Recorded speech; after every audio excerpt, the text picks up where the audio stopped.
跑馬地係一個充滿速度同激情嘅地方，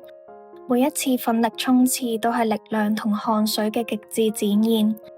但為咗目標向前跑，總有覺得攰，需要唞一唞嘅時候。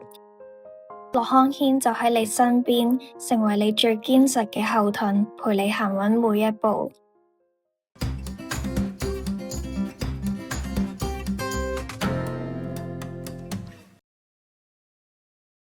今日嘅故事就係位於跑馬地逸欽街34至36號文華樓地下 A 鋪嘅駱康軒，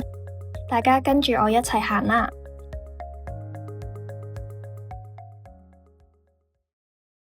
跑馬地分店鄰近醫院，所以我哋成日都會遇到好多有迫切需求要買醫療用品嘅客人。記得有一日，有位小姐眉頭緊鎖，一隻手扶住腰，另一隻手撐住支類似晾衫竹嘅物體，拐下拐下咁入嚟。佢問我哋有冇前臂拐杖，我即刻喺貨架度攞咗對品質最好嘅前臂拐杖俾佢。我幫佢調校到最適合嘅高度，確保佢嘅手踭微曲，令身體嘅重量正確咁分散到手臂，咁就唔會傷到膊頭或者脊椎。佢起身行咗2步，話有種如釋重負嘅輕鬆感，感覺穩陣好多。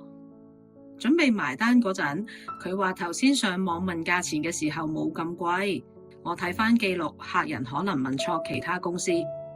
我就同客人解釋翻，我哋嘅價錢雖然貴啲，但品質一定係更好。見佢都仲有啲猶豫，我就同佢講解更多細節。呢款手柄係人體工學設計，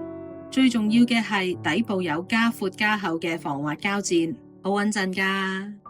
受咗傷，身體正處於脆弱嘅恢復期，呢個拐杖可以俾到你嘅安全同舒適感，係冇辦法用價錢去衡量㗎。佢聽完之後好爽快咁俾錢，嗰一刻我明白，我哋唔只係賣咗對拐杖，而係用我哋專業嘅服務同對產品質量嘅信心，贏得咗一份寶貴嘅信任。喺駱康軒，我哋相信真正嘅關懷係嚟自專業嘅知識同埋一份想幫人嘅心。